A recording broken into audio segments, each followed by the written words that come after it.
Aisha never imagined that life could humiliate her so quietly. She wasn't asking for much, just a little dignity, a little fairness, maybe even a thank you at the end of a long day.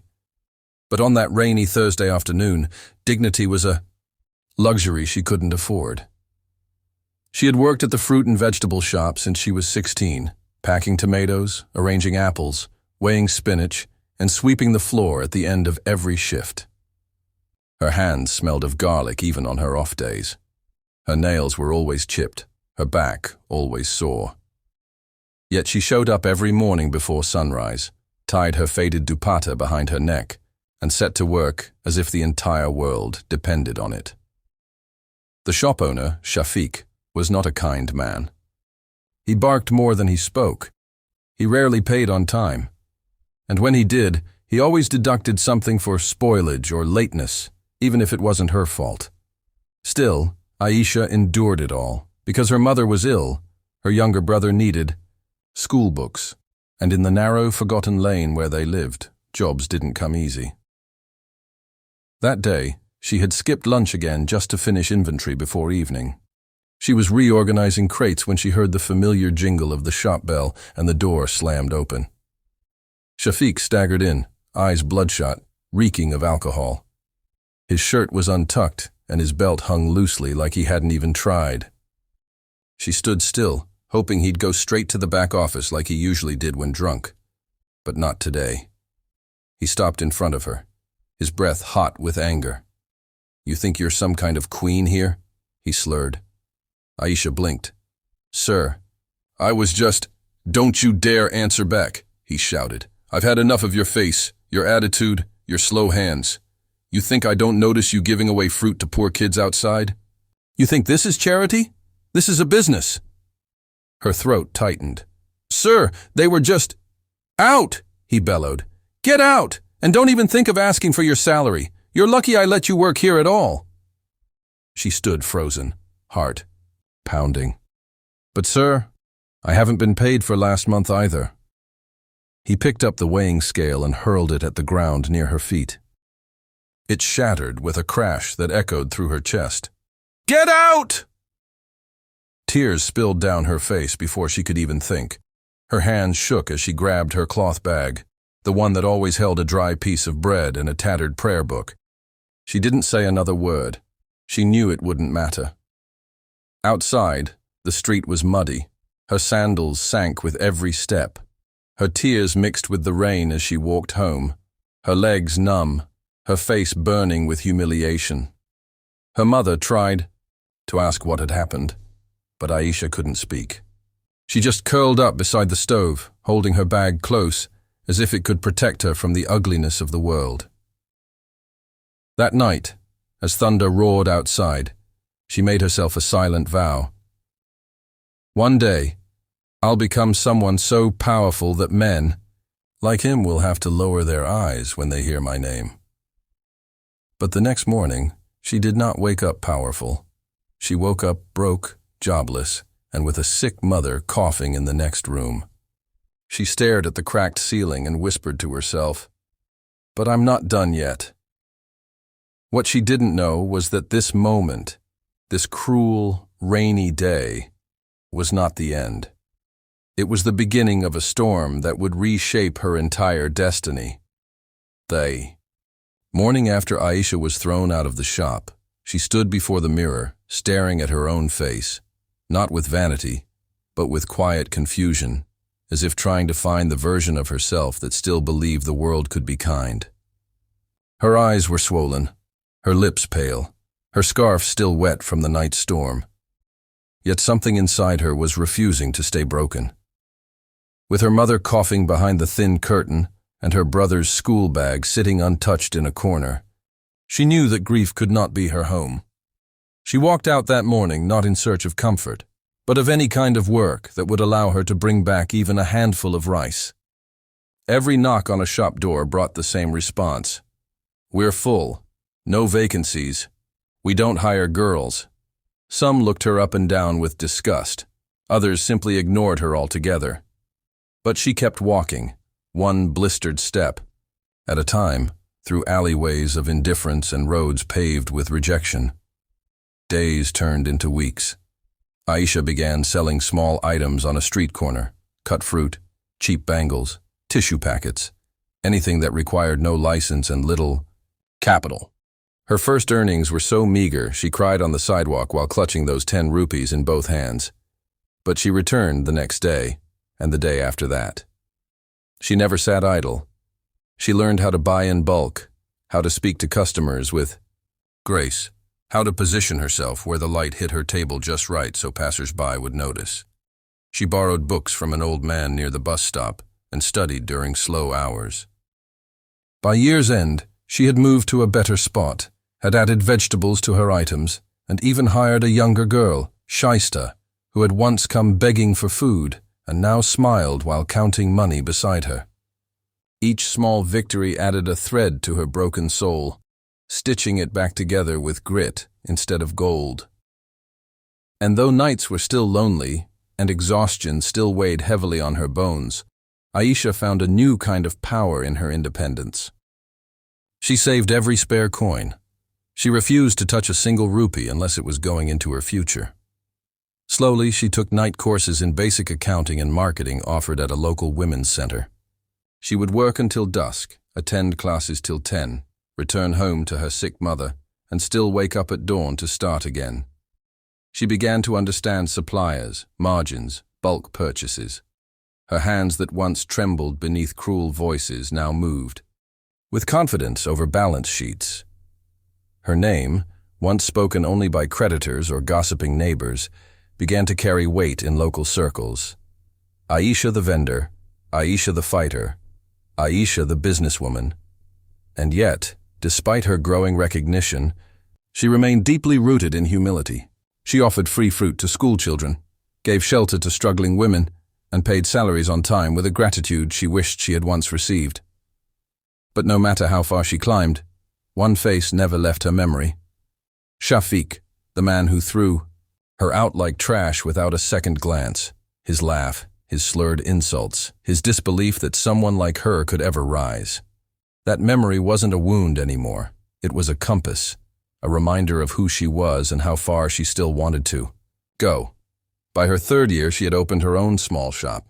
Not a stall on the sidewalk, but a legitimate storefront with a nameplate, Aisha & Co. She cried the night it opened, not because she had succeeded, but because she had survived. And when a customer asked her what her secret was, she smiled and said, "Pain, when used correctly, becomes fuel." She had turned rejection into resilience, hunger into hunger for growth, and a single cruel shove into a staircase she built herself. She still passed by Shafiq's shop sometimes, never stopping, never staring, but always knowing that the story wasn't over yet. Not until she stood where he once stood, and he stood where she once fell. By the time Aisha turned 28, her name had begun to echo far beyond the narrow lanes of the neighborhood that once spat her out. She now owned not just one shop, but 4. Each bore her name in bold letters, Aisha's Fresh Mart. It wasn't just about fruits and vegetables anymore. It was about dignity. Clean shops, fair wages, polite staff, and above all, a safe space where no girl would be humiliated the way she once was. She had hired women who had known the bite of hunger, girls who had run from abuse, widows who had nowhere to go. Her employees didn't just work for her, they stood with her. They called her Baji with affection, respect, and sometimes with tears in their eyes when they received their first ever fair salary. But even as success surrounded her, Aisha never allowed herself to forget the silence of that rainy evening when she had walked home jobless and defeated. She still walked by the old market sometimes, a place that now looked smaller to her than it ever had.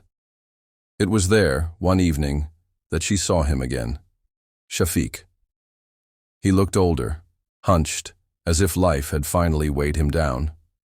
The shop that once bustled with customers now had broken tiles and barely a few baskets of tired vegetables. His voice was no longer loud. He sat quietly, squinting at passers-by, unnoticed. Aisha stood across the street, hidden behind her tinted car window, watching the man who had once shattered her pride. She didn't feel hatred. She felt distance. Not superiority, but completion. It was then that a bold, quiet decision bloomed inside her. She wouldn't just pass by anymore. She would rise above it all, not just personally, but completely. She called her lawyer the next day and asked for a full valuation of the old market block. Weeks later, she stood at the heart of a press conference, announcing her company's largest purchase to date, the entire market strip where she had once been thrown into the mud. Cameras flashed. Reporters asked her about her journey, and she answered with poise and clarity, choosing to leave out the cruelest details, not because she was protecting anyone, but because she no longer needed to prove anything. Her revenge was not rage. It was transformation. That same evening, she walked into the old shop, now hers, and saw Shafiq looking confused, holding onto a brittle wooden stool as if it were the only thing left of his kingdom. "You?" he muttered, eyes narrowing in disbelief. Aisha didn't flinch. She looked around the shop, slowly and calmly, before meeting his eyes. "Yes, me," he stammered, trying to put words together, but there was no space for his voice anymore. The security team stepped in gently. "Sir, we're here to escort you out. This property now belongs to Ms. Aisha Malik." He resisted at first, but then sat down like a balloon, finally accepting the air had gone out. His belongings, old receipts, a rusty scale, the chair he never let anyone sit on, were quietly placed outside. Aisha watched in silence, not with cruelty, not with satisfaction, but with a quiet, solemn sense of closure. As the door finally shut behind him, she looked around and whispered to herself, "This is not revenge. This is reclamation." The staff cheered later that night when she handed over the keys of that old shop to Shaista, the same girl Aisha had once hired when she was homeless. "Make it yours," Aisha said with a proud smile, "and never let anyone treat you the way I was treated here." The story of Aisha's return to the very place of her rejection spread like wildfire. But to her, it was never about headlines. It was about healing. It was about finishing the sentence life had interrupted years ago. And deep inside, she felt her younger self, the girl who once wept in the rain, finally smile with peace. The night after Aisha handed the keys of her former employer's shop to Shaista, she sat alone in her office, a small cup of tea in her hand, the lights dimmed low. Outside, the city hummed quietly, unaware of the emotional storm that had just settled in her heart. She stared at the rows of certificates on her wall, not degrees, but recognition from women's foundations, local, chambers of commerce and charity boards. But none of them felt as important as the invisible medal she carried in her chest. The moment she had looked her past in the eye and chosen to respond not with cruelty, but with calm power. Yet something still lingered. A whisper, a piece of herself still waiting to be heard. She reached into her old drawer and pulled out the cloth bag she'd carried the day she was thrown out of the shop. It was faded now, nearly falling apart, but she had never thrown it away. Inside it, a single note she'd written long ago on a scrap of cardboard still remained. "One day, I'll own everything they thought I didn't deserve." She ran her fingers across the words, tears gathering in her eyes, not from bitterness, but from remembering the version of herself that had dared to believe something so big while holding nothing at all. That weekend, Aisha did something she hadn't done in years. She returned to her old neighborhood, not as a businesswoman, not as a local hero, but as Aisha, the daughter, the sister, the girl who once shared a single room with her sick mother and younger brother. The house was abandoned now. Her mother had passed 2 winters ago, and her brother had gone abroad for work, carrying the values she had instilled in him like treasure. She sat on the cracked steps and watched neighborhood children playing, some of them calling out her name with awe and joy. "That's the Aisha Baji who owns everything," they shouted, pointing from a distance. She smiled softly, raising her hand in greeting. But her smile faded when an older woman from the neighborhood approached her quietly, holding a bag of lemons. "I remember when you used to give my daughter free oranges," the woman said. "She's a nurse now, because of what you did.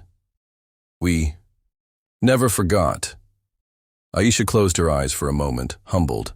That, more than wealth, property, or revenge, was the real success. She returned to her office with a decision. That night, her staff received a message from her. A plan to launch a new initiative, Second Chance Shops, a chain of micro-businesses operated by women who had been rejected, abused, or discarded, just as she once had been. No application process, no fancy interviews, only the willingness to work hard and reclaim their dignity. Within a year, there were 17 such shops across the city. Women who had once begged on the streets now wore uniforms with pride, managing ledgers, speaking to customers, even mentoring others. And at every opening, Aisha stood quietly in the background, letting them shine. She no longer needed to prove anything, not to society, not to those who had doubted her, and certainly not to Shafiq, who had since disappeared into obscurity, his name forgotten in the dust he once kicked others into. One evening, Aisha visited the original market, now renovated, cleaner, safer, with bright signs and new faces. She stood outside the shop that once brought her to tears, now filled with laughter and fresh produce, run entirely by young women who greeted her like a legend. She didn't stay long. She simply placed her hand on the shop's new sign, Sheister's Greens, and whispered, "This is your story now." As she turned to leave, a young girl selling tissues at the corner looked at her with wide eyes.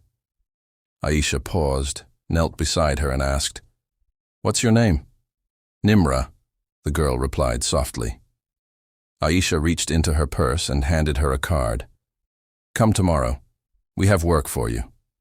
The girl looked confused. "But I have no experience," Aisha smiled. "Neither did I." That night, as she walked to her car, the wind felt different, gentler, like the world was finally breathing with her, not against her.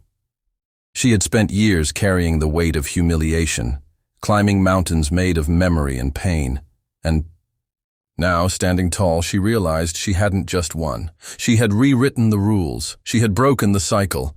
She had turned every no into a new beginning, not just for herself, but for dozens of others. And as the city lights flickered behind her, and a child's laugh echoed from somewhere down the road, Aisha smiled. Not the smile of a victor, but of someone who had nothing left to prove.